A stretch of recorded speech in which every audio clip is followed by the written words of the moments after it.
Vacate the room, my father said, not whispering, not asking. The same evening, my brother showed up with 2 suitcases and a pregnant wife I'd met exactly once. Tiffany stood behind Marcus, scanning my bedroom, the room I'd painted myself, the shelves I'd mounted with my own drill, every square foot paid for with my own money, and added, "It would be better if you left the house altogether." My father nodded. My mother looked at the floor. Nobody said another word. I left. I packed everything I owned into 3 cardboard boxes and walked out of a house that had my name, and only my name on the deed. But what my family didn't know, what they'd discover just a few days later, made Tiffany call me at 11 o'clock at night, voice shaking. "It's not true. Tell me it's not true." Before I go on, please take a moment to like and subscribe, but only if you genuinely connect with this story. Let me know in the comments where you're watching from and what time it is there. My name is Sabrina Brennan. I'm 29 years old, and I'm a licensed civil engineer in Massachusetts. Now let me take you back to the day I signed the papers on a house I thought would keep my family together. I remember the pen. It was a cheap blue ballpoint, the kind you grab from a cup on a receptionist's desk, and I used it to sign the most expensive document of my life. March 14th, 4 years ago, in a title company office on State Street in Springfield. The notary stamped the deed of trust, slid it across the table, and said, "Congratulations, Miss Brennan. It's all yours. All mine." My name, Sabrina Brennan, was the only name on that deed. No cosigner, no co-owner, just me. A 25-year-old with a freshly minted PE license, a starting salary of $72,000, and an FHA loan for $234,000. Monthly payment, $2,340, due on the 1st of every month for the next 30 years. The house was more than I needed. 2 stories, a half-finished basement, 3 bedrooms, a backyard with a maple tree that dropped leaves all over the driveway every October. I didn't need 3 bedrooms. I needed 1. But I bought a house with 3 because my father, Gerald Brennan, 58, retired plumber with a bad back and a disability check of $1,480 a month, had just sold the mobile home he and my mother had lived in for 11 years. They had nowhere to go. So, I made room. The deal was simple. They'd move in, contribute toward utilities, and we'd be a family under one roof. That was the deal. Verbal, no lease, no written agreement, just trust. They moved in the following week. My mother brought her ceramic rooster collection. My father brought his recliner and his opinions. Neither of them ever paid a single utility bill. But that wasn't the worst part. The worst part was that I spent 4 years believing that if I just kept paying, kept maintaining, kept proving, they'd eventually see what I was worth. They never did. Let me tell you about the hierarchy in the Brennan household, because it'll explain everything that comes next. Marcus Brennan, my older brother, 33, handsome in the way that gets you a second date, but never a second promotion. He sold used cars at a dealership called Riverside Motors and talked about it like he was closing mergers on Wall Street. My father adored him. Gerald Brennan had one belief that governed his entire worldview. Sons carry the name, daughters carry the groceries. Marcus was the future. I was the infrastructure. When Marcus graduated from community college, which took him 3 attempts and a D- in statistics, my father threw a backyard barbecue. 16 people, burgers, beer, a banner that said, "Proud of you, son," in block letters. When I graduated with honors from the civil engineering program at UMass Amherst, cum laude Dean's List 7 out of 8 semesters, my father sent a text message. 4 words. "Good for you, kid." No period. No exclamation point. No barbecue. When I passed the PE exam, a license that fewer than 25% of engineering graduates achieve, my mother said, "That's nice, honey. Your brother just got promoted to senior sales. Senior sales at a used car lot with $38,000 in credit card debt."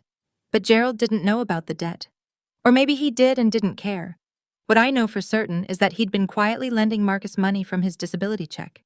$5,000 here, $3,000 there. And then turning around and asking me to help with the bills this month, sweetheart. The prescriptions are killing us. I always said yes because that's what infrastructure does. It holds everything up and nobody notices until it's gone. Then one Friday evening, Marcus called with news that changed everything. Before I get to that phone call, I need you to understand the numbers because numbers don't lie. And in my family, they were the only thing that didn't. Over 4 years, I paid 48 mortgage installments at $2,340 each. That's $112,320, just principal and interest. On top of that, I covered the electric bill, which averaged $380 a month in Massachusetts, where winters are serious. Water and sewer ran about 90. Internet and cable. My father insisted on the sports package, added another 200. Groceries. I supplemented at roughly 150 a month because my parents ate every meal at home and never once pushed a cart through a supermarket. Add it all up. $147,360, conservatively over 4 years from my paycheck, into a house where I slept in one bedroom and asked nothing from anyone. I also painted the exterior twice, did it myself, 2 weekends each time, up on a 20-foot extension ladder. I replaced the roof section over the back porch when it started leaking. $4,200 out of pocket. I installed a heating unit in the basement because my father complained the house was drafty downstairs. $3,100. My neighbor, Louise Beckett, 67 years old, lived next door for 11 years, saw all of it. Every ladder session, every bag of mulch. Every Saturday morning, I was out there with a snow shovel at 6 a.m. while my parents slept. Louise stopped me once, leaning over the fence. "Honey, where's your family when you're up on that ladder?" I smiled and said, "They're inside. That's kind of the point, so they can be comfortable inside." Louise gave me a look. I didn't understand then. I understand it now. It was pity. Then Marcus called. "Sabrina, I'm coming home and I'm not coming alone." Marcus's voice had that particular brightness it only got when he wanted something. I'd heard it before when he needed a cosigner. I said no when he wanted to borrow my car for a weekend that turned into 2 weeks, when he asked me to talk to Dad about sending him more money. This time he was bringing Tiffany, his wife of 8 months, 7 months pregnant. They arrived on a Friday evening, 2 large suitcases, 3 boxes of baby supplies. And Tiffany, who stepped out of Marcus's car and looked at the house the way you'd appraise something at an auction. She was 30 years old, worked part-time as a receptionist at a dental office, and had a way of making every sentence sound like she was doing you a favor by speaking. My father was ready. I realized that within 30 seconds of their arrival, because the living room furniture had already been rearranged, a corner cleared, a space made. Gerald had known they were coming. He'd prepared and he hadn't told me. But Tiffany took one look at the living room and shook her head. "This won't work. We need a real bedroom. I'm 7 months along." Gerald turned to me. Not asked. Turned. The way you'd turn to a piece of furniture that needed repositioning. "Vacate the room." "That's my room, Dad. I've been in that room for 4 years. And Marcus needs it now. He has a family. I am family. You know what I mean?" Tiffany added her line. "The one I already told you about." And then my mother appeared in the hallway holding 3 flattened cardboard boxes. The same brand, the same size. The ones I'd used to move in 4 years ago. She'd kept them. 4 years she'd kept those boxes in the garage, as if she'd always known this day was coming. I told myself it was temporary. 1 week, maybe 2, until we figured things out. That's what Gerald said. Just temporary, Sabrina, just until things settle. So I moved downstairs to the basement. The one I'd spent $3,100 heating. Bare concrete walls, a single overhead bulb on a pull chain, a mattress I dragged down from the guest closet set directly on the floor because there was no bed frame. The air smelled like Mildite and old cardboard. And in the corner, a slow drip from a joint in the cold water pipe marked time with a rhythm that kept me awake the first night. Upstairs, Tiffany made herself at home.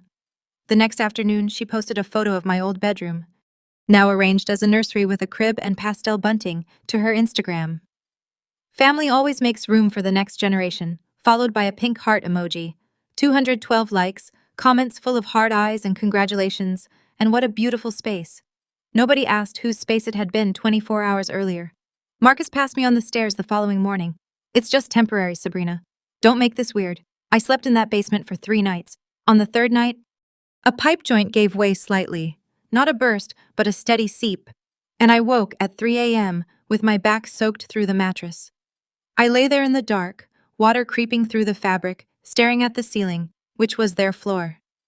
And I thought, I am paying $2,340 a month to sleep in a puddle beneath my own house. The next morning, I went upstairs to make coffee. Tiffany was sitting at the kitchen table using the espresso machine I'd bought. She looked up. "Oh, you're still here?" That was the first time in my life I understood that love and ownership are not the same thing. It happened on a Tuesday. I was sitting in my car in the parking lot at work, eating a granola bar, when my phone buzzed with a notification from my credit monitoring service. I'd signed up for it 3 years earlier, not out of paranoia, but because my engineering brain likes tracking data. The alert read, "New lien detected on property at 147 Maplewood Drive, Springfield, Massachusetts." I read it twice, then a third time. Then I put the granola bar down and opened the full report. A $95,000 mortgage lien filed through Greenfield Credit Union, a small community bank on Carew Street, the same one where my father had his checking account, the borrower's signature on the deed of trust addendum, Sabrina Brennan. Except, I had never signed anything. I had never been to Greenfield Credit Union. I had never authorized a lien on my property. I pulled up the signature image on the PDF. It looked close. Close enough to fool a casual glance, but I knew my own handwriting the way a musician knows their own instrument. The capital B in Brennan was wrong. I loop it tight at the top. This one swooped wide, the way you'd copy it from a photocopy. And the middle initial, my middle initial, E for Elizabeth, was written in print. I always write it in cursive. Someone had traced my signature from the used car lease I'd signed 2 years earlier. The one my father had helpfully photocopied for his records. I called the credit union. A manager confirmed the loan had been processed 3 months prior by a representative described as a family member of the property owner. The witness on the application was listed as Donna Brennan. My mother, $95,000. My name, my house, without my knowledge, without my consent. I sat in that parking lot with both hands on the steering wheel, shaking, not from fear, from rage. If this lien hit my credit report officially within the next 30 days, my score of 761, built over nearly a decade of discipline, would collapse, and with it everything I'd worked for. The clock started ticking. There's a Dunkin' on Boston Road that stays open 24 hours. I sat there until 1 in the morning with a medium black coffee and a paper napkin I'd flattened on the table. I drew a line down the middle. Left side, what I lose if I fight. Right side, what I lose if I don't. The left side was short but heavy. My relationship with my parents, whatever was left of it, the possibility of being cut off by the extended family, Aunt Patrice's Christmas cards, Uncle Ray's handshake at Thanksgiving, and Tiffany was 7 months pregnant, which meant any move I made would be framed as an attack on an expectant mother. I could already hear the narrative Gerald would build. The right side was longer. $95,000 in fraudulent debt attached to my name, a credit score in free fall. The potential loss of my ability to refinance, to borrow, to function financially as an independent adult, and the certainty, the absolute mathematical certainty that if I did nothing, they would do it again. Because people who steal from you once and face no consequences don't stop, they just get bolder. I looked at both columns. Then I crumpled the napkin and threw it away. The decision had already been made the moment I saw that forged signature. I just needed the napkin to confirm it. The next morning, I called Rita Calloway. She was a real estate attorney in Springfield, 17 years of practice specializing in property disputes. A colleague's mother knew her. I told Rita everything. She listened without interrupting for 6 minutes straight. Then she said, "Sabrina, what your father did is forgery. What your mother did is aiding and abetting. What Marcus did is fraud. I need you to not say a single word to anyone in your family until we have everything documented." For the first time in 4 years, I wasn't paying bills to keep a family together. I was paying a lawyer to keep myself intact. Rita worked fast. Within 48 hours, she had filed a formal request under my rights as the property owner for every document related to the lien. Greenfield Credit Union was obligated to comply, and they did reluctantly, but they did. The packet arrived at Rita's office on a Thursday afternoon. I drove there straight from work. And we spread the pages across her conference table like evidence in a crime scene. Because that's what it was. The forged deed of trust addendum, my signature, or the version of it someone had traced from that car lease at the bottom of page 4. My mother's name is witness on page 5 in her unmistakable handwriting. Donna Brennan written with the same green ink pen she'd used for 20 years. Then the transaction records. Rita had highlighted them in yellow. $38,000 transferred directly to a credit card account registered to Marcus G. Brennan. His entire outstanding balance wiped clean in one wire. $22,000 to Riverside Motors, a down payment on a vehicle. $15,000 withdrawn in cash by Donna Brennan over 3 separate visits, and $20,000 sitting untouched in Gerald Brennan's personal savings account, a slush fund, a retirement cushion built on my name. $95,000 parceled out like Christmas gifts while I slept on a wet mattress in the basement. Rita looked at me over the top of her reading glasses. They thought they were clever. But clever people don't forge documents on a property they don't own with a credit union that keeps digital records of everything. She also told me something I hadn't considered. The loan officer who'd processed the application, a man named Derek Gaines, had bypassed the standard identity verification protocol. No in-person confirmation, no video call, just Gerald's word and a photocopied signature. "We have more than enough," Rita said. "Now when do you want to move?" Day 12. That's how long it took from the moment I discovered the forged lien to the moment I walked out of 147 Maplewood Drive with 3 cardboard boxes, a duffel bag, and a plan. I'd signed a lease 3 days earlier on a studio apartment 8 minutes away, 900 square feet, clean, quiet, 1,100 a month. I signed it with the same pen I used for mortgage payments. And for the first time, the money felt like it was going somewhere that belonged to me. The packing took less than 2 hours. 4 years in that house and my entire life fit into 3 boxes in a bag.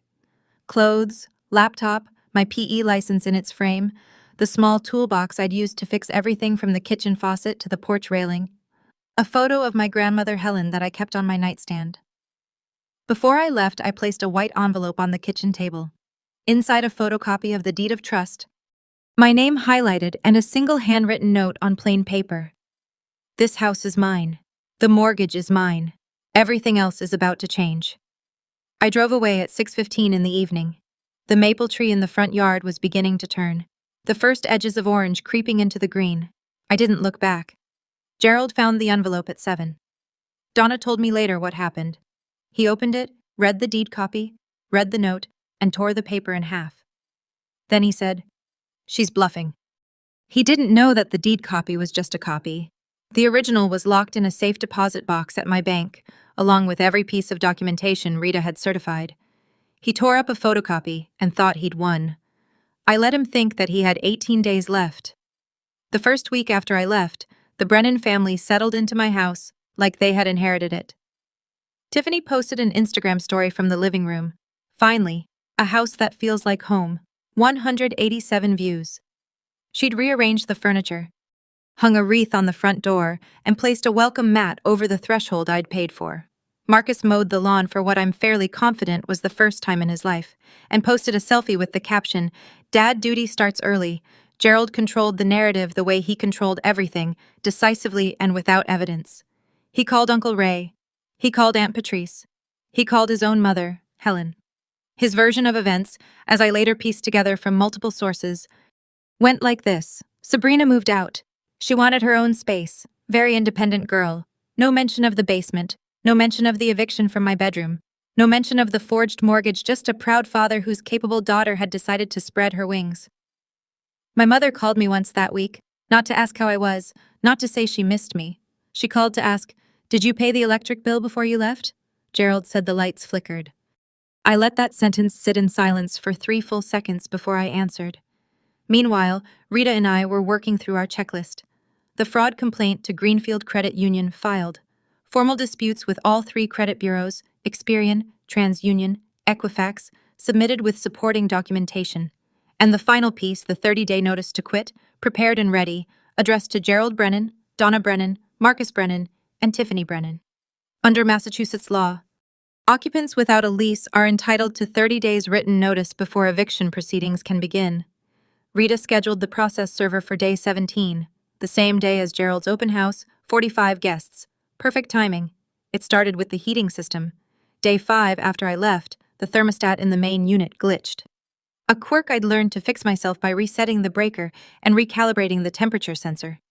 It took 90 seconds if you knew what you were doing. Gerald did not know what he was doing. He called an HVAC company. They quoted him $2,800 for a diagnostic and potential part replacement. Gerald did not have $2,800. Day 7, the electric bill arrived.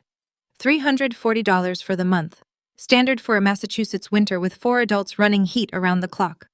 The bill was still in my name because the transfer request I'd submitted hadn't processed yet. Gerald called me, "When are you coming back? The house needs you." Not, "We miss you." Not, "Are you okay? The house needs you." As if I were a part of the plumbing. "I'm not coming back, Dad. You should contact the utility company directly. The account is under my name, and I've already submitted a transfer request." "What do you mean transfer request? I mean, The bills will be in your name starting next month, or whoever's name you'd like. 10 seconds of silence. Then he hung up without another word. That evening, Tiffany sent me a text. I still have it, word for word. This is really selfish timing. I'm due in 8 weeks. Selfish. That word. It's remarkable how precisely selfish maps onto inconvenient for me. I'd paid $147,000 into that household over 4 years. I'd heated the basement at my own expense so the house would be comfortable. I'd replaced the roof so the rain wouldn't touch them. And the first time I stopped, the very first time, I wasn't useful. I was selfish. I didn't respond to the text. Some sentences don't deserve an audience. My mother called at 9 on a Wednesday night. She was crying, the practiced, measured kind of crying that rises and falls at convenient intervals. The kind that sounds like grief but operates like a crowbar. Your father is stressed. His back is worse. You know, he can't handle the house alone. Mom, I maintained that house alone for 4 years. Dad was there the whole time. That's different. You're young, you're strong. I'm also the person whose signature was forged on a $95,000 mortgage. Did you want to talk about that? The crying stopped. Not tapered off, stopped like someone had pressed pause on a recording. A long silence. Then very quietly. Your father said it was for the family. It was for Marcus's credit card debt. I have the bank records, Mom. $38,000 to his card, $22,000 for a car. You personally withdrew $15,000 in cash over 3 visits. Do you want me to read you the dates? You're going to tear this family apart. The family was torn apart the night you put 3 cardboard boxes outside my bedroom door. She hung up. I sat alone in my studio that night with the comparison sheet Rita had printed, my real signature on the left, the forgery on the right, and I asked myself whether I was being too hard, whether there was a version of this where everyone came out whole, whether the right thing and the kind thing were the same thing. Then I looked at the forgery again. My mother's handwriting on the witness line, green ink, the same pen she used to write grocery lists and birthday cards, and the note she'd tucked into my lunchbox in 4th grade. Have a great day, sweetie. No, I wasn't too hard. I was finally clear. Have you ever had someone you love use your own loyalty as a weapon against you? I'd like to hear your story. Share it in the comments. You might help someone else realize they're not alone. Marcus showed up at my apartment unannounced on a Thursday evening. No call, no text, just 3 hard knocks on a door he had no business knowing the address of, though I suspect my mother gave it to him. I checked the video feed from the Ring doorbell camera Rita had advised me to install the week prior. Marcus was standing on the walkway, jaw tight, fist opening and closing at his sides. I opened the door. What the hell are you doing, Sabrina? Dad says you're threatening to kick us out. I'm not threatening anything. I'm exercising my legal rights as the property owner. Property owner? He laughed. A short, ugly sound. You think a piece of paper makes you better than family? That piece of paper is a deed of trust. And another piece of paper, the one you forged with Dad, is a federal crime. The laugh died. His expression shifted, not to remorse, but to calculation. I'd watched Marcus sell cars for years. I knew exactly when the pitch changed. Look, his voice softened.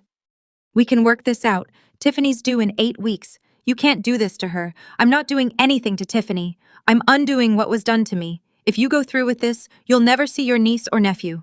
The words landed, but they didn't stick the way he'd intended. He was using a child, an unborn child, as a bargaining chip. The same way Gerald used family as a justification for theft. That's your choice, Marcus, not mine. He left, slammed the door hard enough to rattle the frame. The Ring camera captured everything. His face, his voice, his threat, the timestamp. 7:42 p.m. Rita would have the footage by morning. Some people build walls with bricks. I was building mine with evidence. Gerald Brennan might not have been good with money, but he was masterful with a telephone. Within 48 hours of Marcus's visit, my father had called every branch of the family tree. Uncle Ray in Chappie, Aunt Patrice in Holyoke, my grandmother Helen, 82 years old, in her assisted living apartment in Northampton. Cousins I hadn't spoken to since Thanksgiving 3 years ago. He called them all and he told them all the same story. Sabrina abandoned her family. Sabrina is threatening to put her pregnant sister-in-law on the street. Sabrina has changed. The messages started arriving like a coordinated strike. Uncle Ray, think about what you're doing, kiddo. A cousin I barely knew. Family first, Sabrina, always. Aunt Patrice called directly, voice cold. Your grandmother is crying. I hope you're happy. I tried explaining to Patrice about the forged mortgage, the $95,000, the bank records, the signature that wasn't mine. I don't believe that, she said. Gerald would never. That sentence, Gerald would never, was the foundation of my father's entire strategy. He'd spent 58 years building a reputation as the dependable patriarch, the man who showed up at barbecues with a case of beer and a firm handshake, the man who called his mother every Sunday. He'd invested decades in that image, and now he was cashing it in to bury me. And it was working. In the court of family opinion, I was guilty without trial. I called Rita, told her everything. She listened, then said something that landed like an anchor. Don't fight the narrative. Let the documents speak. And they will at the right time. When she glanced at the calendar on her desk, the open house, when all of them are there, 45 people, perfect audience. I swallowed. That's in 5 days. Then we have 5 days to get ready. On day 14, the letter arrived at Rita's office on Greenfield Credit Union letterhead. She called me at work. You're going to want to come in. I drove to her office during my lunch break. She'd already set the letter on her desk, turned so I could read it. The key paragraph was the third one, and I'll remember the language for the rest of my life. Following an internal compliance review, the signature on the deed of trust addendum dated, redacted does not match the authenticated signature on file for the property owner, Sabrina E. Brennan. The associated loan has been suspended pending further investigation. Suspended, not resolved, not yet, but suspended. The lien would not be reported to the credit bureaus. My 761 score was safe for now. Rita continued. The loan officer who'd processed the application, Derek Gaines, had been placed on administrative leave effective immediately. The bank's compliance team had flagged multiple procedural violations, most critically, the absence of in-person identity verification. Gaines had later admitted in an internal interview that Gerald Brennan was a regular customer who'd bought him beers a couple of times and had told him the property owner was out of town, but fully aware of the transaction. Beers. My father had traded beers for my financial identity. The lien will be removed from your property record within 30 days, Rita said. But more importantly, the bank now has an institutional interest in cooperating with us. They processed a fraudulent loan on an employee's negligence. They don't want a lawsuit. For the first time in 2 weeks, I felt something loosen behind my sternum. A pressure I hadn't realized was there because it had been there for so long. But there was still the house. Still 4 people living in my property who believed they'd won. The process server, I said. Day 17. We're still on. Rita nodded. We're still on. The process server's name was Carl. I never got his last name. He was in his 40s, built like someone who'd played football in college and never entirely stopped. And he had the blank professional calm of a man who hands people bad news for a living. Day 15, 2:00 p.m. A clear Wednesday afternoon. Carl walked up the front path of 147 Maplewood Drive, past Tiffany's new welcome mat, and knocked 3 times. Gerald opened the door. Carl handed him the notice to quit, a formal 30-day eviction notice issued by the property owner, me, pursuant to Massachusetts General Laws, Chapter 186, Section 12. The document named all 4 occupants, Gerald Brennan, Donna Brennan, Marcus Brennan, and Tiffany Brennan. It stated in plain legal English that they had 30 days to vacate the property or face formal eviction proceedings through Springfield Housing Court. According to the process server's affidavit, which I received that evening, Gerald read the first page, looked up, read it again, and said nothing. The notation recipient appeared visibly shaken. Document served successfully at 2:07 p.m. Gerald called me 11 minutes later. For the first time in my life, his voice was not commanding. It was cracked. You're evicting us, your own parents. You forged my name on a $95,000 loan, Dad. The bank confirmed it.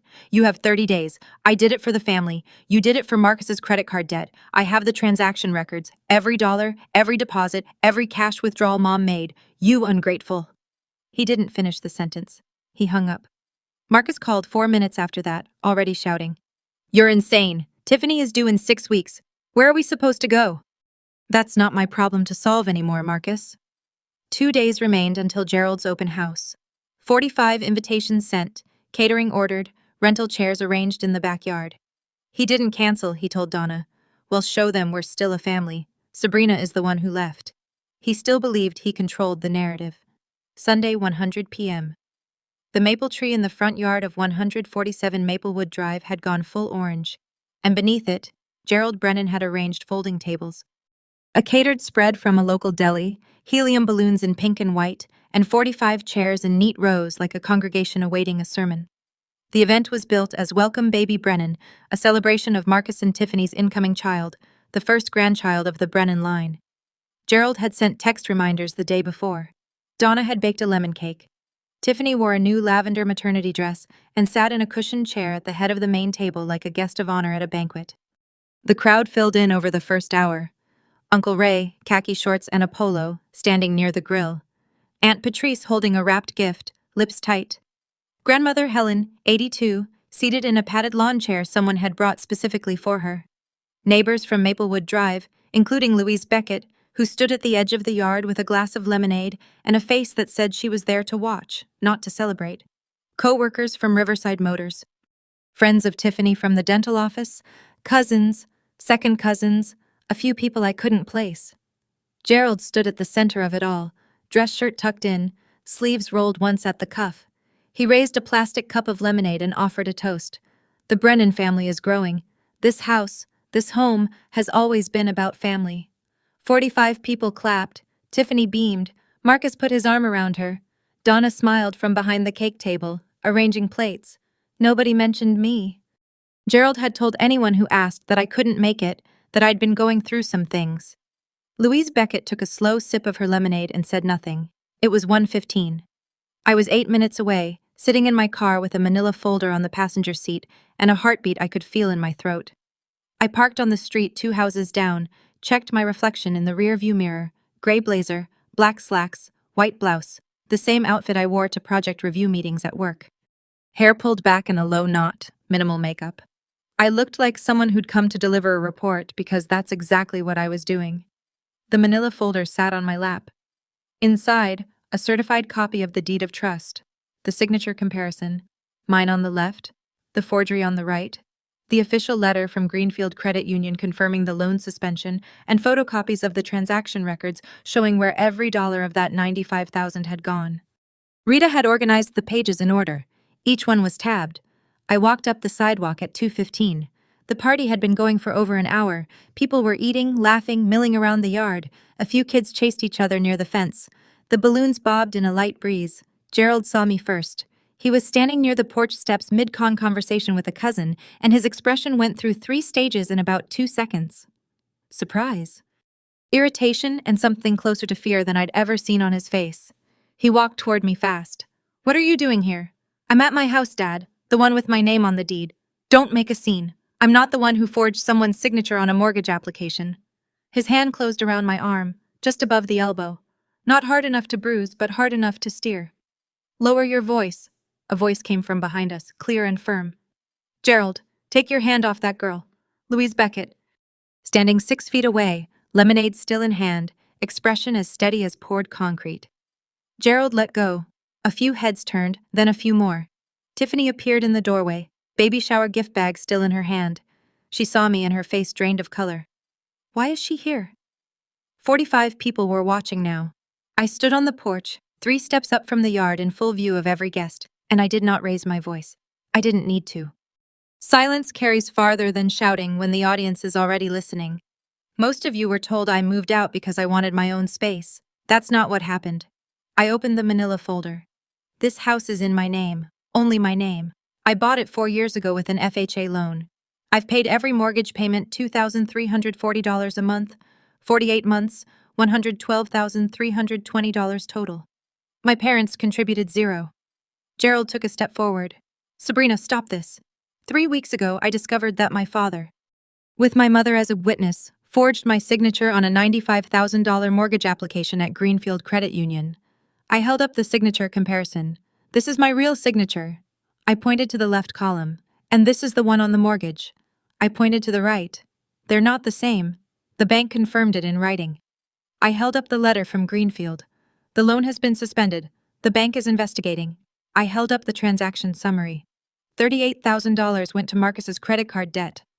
$22,000 to a car dealership for his down payment. $15,000 was withdrawn in cash by my mother.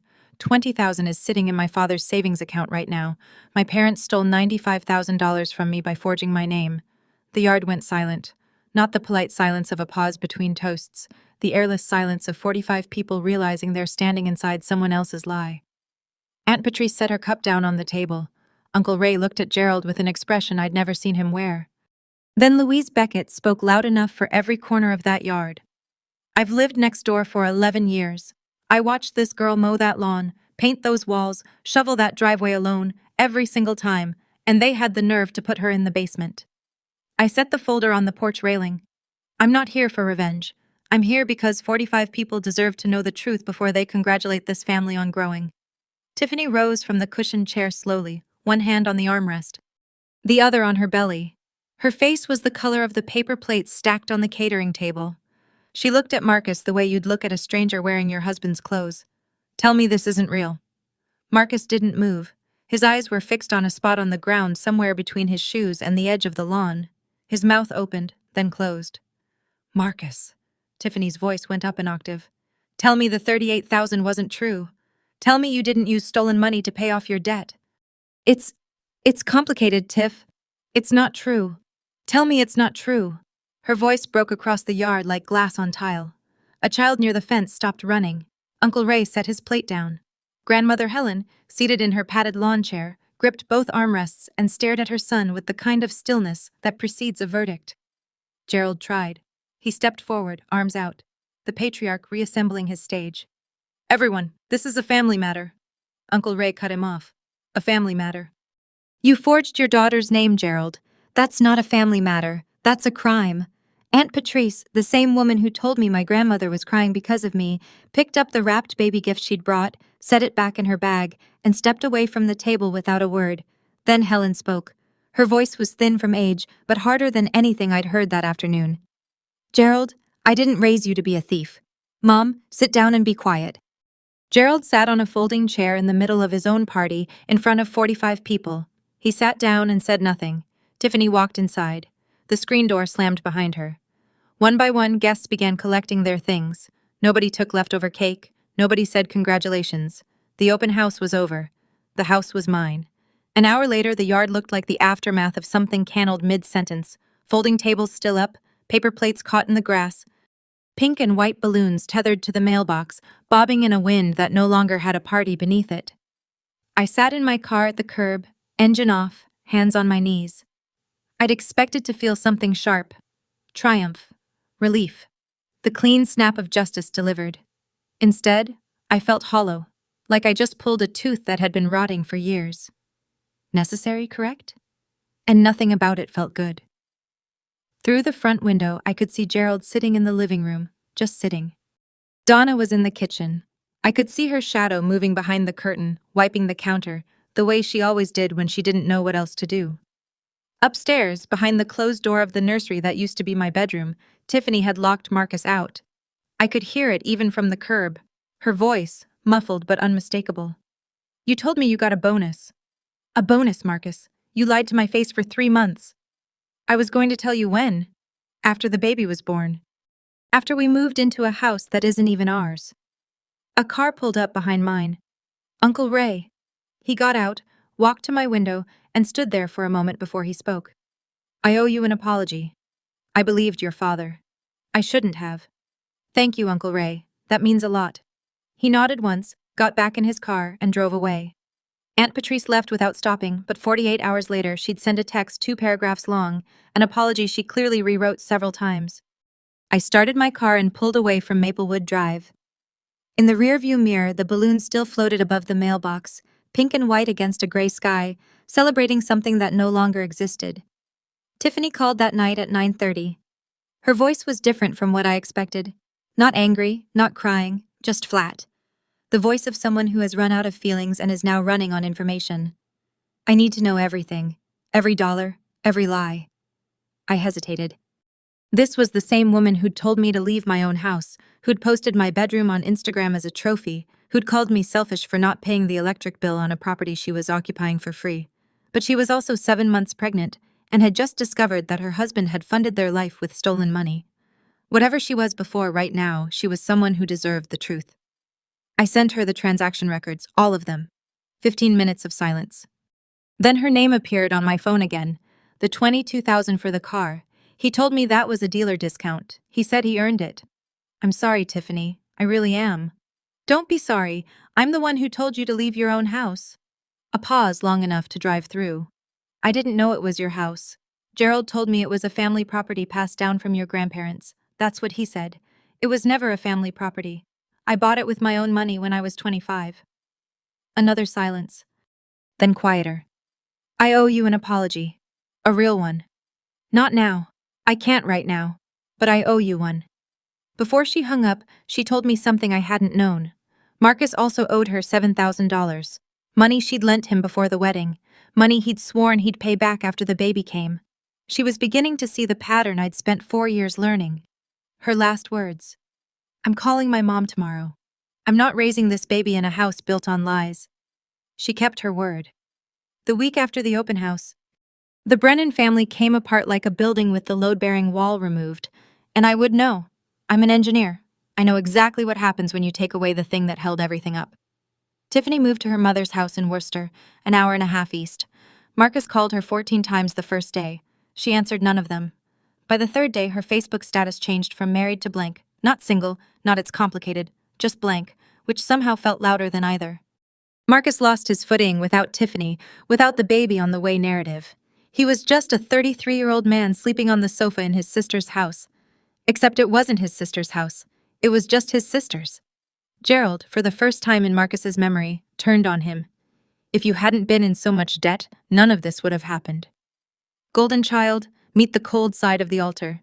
Gerald himself was unraveling in slower, quieter ways. He canned his weekly poker game for the first time in 12 years, told his buddies family stuff. But 2 of the men in that group had been at the open house. They already knew. The phone calls Gerald used to receive from cousins checking in from friends wanting to grab lunch slowed to a trickle. Uncle Ray didn't call at all. Helen, his own mother, didn't return his calls for 3 days straight. Donna called me once a day, every day. Same script, same cadence. Please come home. We can fix this. And every day, I gave the same answer. There's nothing to fix, Mom. There's only what happens next. On Friday, a letter arrived at 147 Maplewood Drive from Greenfield Credit Union. A formal request for Gerald and Donna to appear in person at the branch to discuss the matter. The bank had its own problems now, and Gerald was running out of people willing to believe his version of the story. The internet is not kind to secrets. It's even less kind when the secret involves baby showers and stolen mortgages. Tiffany deleted the Instagram post. Family always makes room for the next generation, the one with 212 likes and a pink heart emoji. She deleted it, but screenshots live forever. And within a day, a friend of hers from the dental office posted a cryptic status on Facebook. Imagine finding out the house you thought was a gift was actually stolen property. Some family's red flag emoji. 89 comments, 340 reactions. Tiffany wasn't named. She didn't need to be. The people who knew knew. On Maplewood Drive, the Whisper network operated at the speed of a cul-de-sac. Louise Beckett didn't gossip. It wasn't in her nature. But when neighbors asked, she gave them one sentence. I watched that girl build this home with her own 2 hands. You should ask Gerald what he built. It was the kind of line that didn't need a follow-up. People filled in the rest themselves. At Riverside Motors, Marcus's co-workers had been at the open house, 2 of them. They'd seen the documents, heard Tiffany scream, watched Gerald get told to sit down by his own mother. One of them asked Marcus on Monday morning, Hey, wasn't that your sister's house? Marcus didn't answer. He requested 3 days of personal leave. His manager approved it without questions. Some silences are louder than explanations. Aunt Patrice sent me a text on the second Tuesday. It was longer than I expected, and more honest than I deserved from someone who'd told me my grandmother was crying because of me. Sabrina, I am sorry. I should have listened to you before I judged you. I always wondered how Marcus afforded that new car. Now I know. I hope you can forgive me in time. I didn't reply right away, but I saved the message. Some apologies need to sit before you know what they weigh. Day 30. The eviction notice expired on a Tuesday morning. No extensions. No negotiations. No last-minute phone calls that changed anything. Rita sent a final formal letter to the house. If all occupants had not vacated by end of day, we would file for a court-ordered eviction through Springfield Housing Court. The letter was addressed to Gerald. It arrived by certified mail. He signed for it. That signature at least was his own. Gerald called me that afternoon. His voice was different. Not angry, not commanding, not even the cracked version from weeks ago. It was flat, depleted, the voice of a man who has run out of people to blame and hasn't yet learned how to look in a mirror. Where are we supposed to go, Sabrina? I've already looked into this for you. There are 2 apartments available on Elm Street, 1,200 and 1,400 a month. Your disability check covers rent. Mom can apply for part-time work. That's your starting point. Silence. I'm not throwing you out with nothing, Dad. I'm telling you that you can't live in a house you stole from me. There's a difference. I didn't steal. Yes, you did. More silence then. Okay, that was it. One word. The smallest, heaviest word he'd ever spoken to me. Donna started packing the next morning. Gerald sat in his recliner and watched. Marcus, who'd already moved in with a friend 2 weeks earlier, came by to collect the last of his things. He carried 2 boxes to his car without making eye contact with anyone. Day 33. Gerald and Donna moved into the $1,200 apartment on Elm Street. 1 bedroom. Street level, a fraction of the space they had occupied for free in my house. Gerald didn't say a word as he turned the key in the lock for the last time. Donna lingered at the front door, looked back at the house, then looked at me standing by my car. She nodded small, slow, and walked to the passenger side of Gerald's truck. I handed my father 2 apartment listings because I couldn't hand him nothing. Even after everything, I couldn't be what he was to me. The legal aftermath was quieter than the personal one, but no less final. Greenfield Credit Union completed its internal investigation 6 weeks after the open house. The result? The $95,000 loan was voided in its entirety. The lien on 147 Maplewood Drive was removed from all property records. The fraudulent entry on my credit file was expugned through formal disputes with Experian, TransUnion, and Equifax. My score, which had never actually dropped thanks to Rita's preemptive action, climbed from 761 to 774 once the lien removal was reflected. Derek Gaines, the loan officer who'd processed the application on Gerald's word and a few beers, was terminated. The bank sent me a formal apology letter and offered a $5,000 goodwill compensation. I declined the money. Instead, I asked for a written commitment that Greenfield would implement mandatory in-person identity verification for all future mortgage applications. They agreed. Rita had the commitment notarized. The harder question came next. Criminal charges. Rita laid it out plainly. What Gerald and Donna had done, forging a signature on a financial instrument, constituted forgery under Massachusetts General Laws, Chapter 267, Section 1. What Marcus had done, knowingly receiving proceeds, was fraud. I had standing to file a criminal complaint. I chose not to, not because they didn't deserve it, because I didn't want to spend 2 years in courtrooms revisiting the worst thing my family had ever done to me. I'd already won. I had my house, my credit, my name back. I didn't need a conviction to know I was right. But Rita sent Gerald one final letter. Ms. Brennan has chosen not to pursue criminal charges at this time. This decision is a courtesy, not an entitlement. Any future unauthorized use of Ms. Brennan's identity or property will be referred directly to law enforcement. Donna told me later. Gerald read that letter twice, folded it, and put it in a drawer. He never mentioned it again. Some warnings don't need to be loud. They just need to be permanent. 2 months after the open house, I sat at my kitchen table in the studio apartment, the one I'd rented as a temporary escape, and wrote an email. Not to Rita, not to the bank, to my family, all 3 of them, Gerald, Donna, Marcus. It took me 4 hours to get it right. Not because the language was complicated, but because I wanted every word to be a wall with a door in it, firm enough to protect me, open enough to prove I wasn't them. The email had 3 sections. The first was financial. I will not provide financial support for rent, utilities, or personal expenses. If you need assistance, I can refer you to community resources in Springfield. The second was about contact. I am open to communication, but only under specific conditions. No guilt language, no demands, and no discussion of the house or the mortgage. If these boundaries are crossed, I will pause contact for 90 days. The third was about the future. If and when trust is rebuilt through consistent, demonstrated change over time, not through words. I'm open to having a relationship, but it will be on different terms than before. I read it 6 times. Then I pressed send. Gerald never responded. Not a word. Not then. Not since. Donna replied 2 days later. I understand. I'm sorry, Sabrina. I truly am. Marcus responded 2 weeks after that. 4 words. I get it. Which was either growth or fatigue. I couldn't tell, and I decided it didn't matter. I'd spent 4 years asking myself if I was being too hard, too cold, too much. But writing that email, laying it out in plain language, setting terms I could point to, was the first time I felt like I was being exactly enough. Have you ever had to draw a line with someone you love? Not with anger, but with a document. How did it feel? Tell me in the comments. You might find you're not the only one holding that pen. 3 months after the open house, Tiffany gave birth to a girl 7 pounds 4 ounces. Lily Mae Brennan, born at a hospital in Worcester, near Tiffany's mother's house in a delivery room that Marcus was not invited into.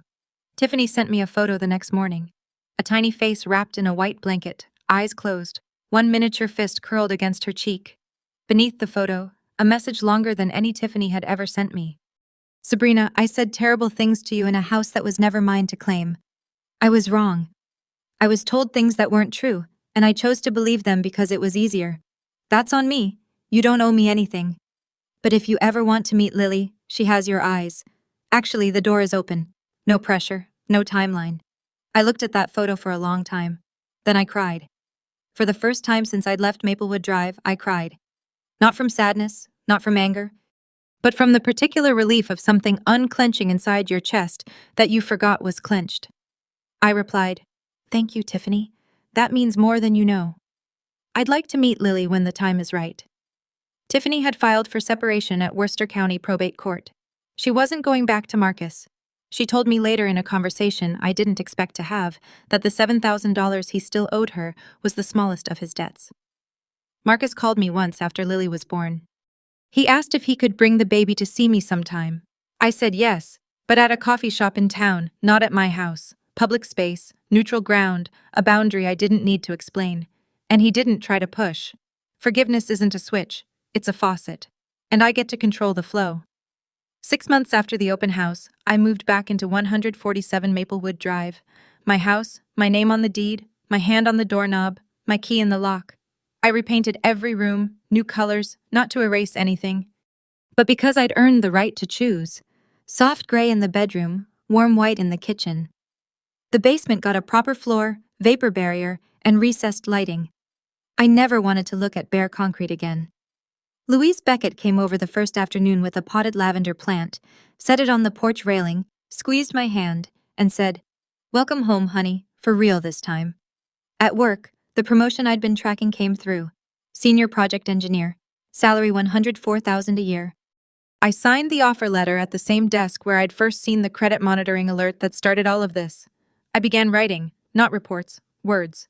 A blog, first personal essays about family systems, about the cost of being the reliable one, about what happens when you stop subsidizing people who've confused your labor for your love. The first post, the basement test, how I knew it was time to leave, was shared 4,200 times in its first month. A small publisher in Boston, Harborline Press, reached out. They wanted a book. I signed the contract for The Deed Is My Name, Reclaiming Your Life from Family That Takes Too Much. Publication timeline, 8 months. Gerald and Donna live on Elm Street. He calls once a month. The calls are short, awkward, and devoid of demands. That in itself is progress. Marcus works at a dealership in Chap and sees Lily every 2 weeks. He's quieter now. Whether that's growth or exhaustion, I'm not sure. I've stopped needing to know. I met Lily at a coffee shop on a Tuesday afternoon. She was 3 months old, asleep in her carrier. Marcus handed her to me and I held her warm, impossibly small, and thought I didn't lose a family. I lost a version of family that was never real, and I built something better in its place. The house is quiet now, but it's a different kind of quiet. Not the silence of being ignored, but the peace of being in control. That's my story. I shared it not because I'm angry. I'm not. Not anymore. But because I know someone out there is lying in their own basement right now, paying for a house they're not allowed to live in, wondering if they're the problem. You're not the problem. You were never the problem. And the moment you decide to stop funding the lie, that's the moment your life actually starts. If this story reached you, hit like, subscribe if you want to hear more, and if you know someone who needs to hear this tonight, share it. Sometimes the thing that saves us is knowing someone else walked out first. There's another part of this story I haven't told yet about the conversation between Gerald and his mother Helen, the one that happened a week after the open house, the one Donna said changed something in him permanently. Snorts. That story is in the video linked in the description. I'll see you there.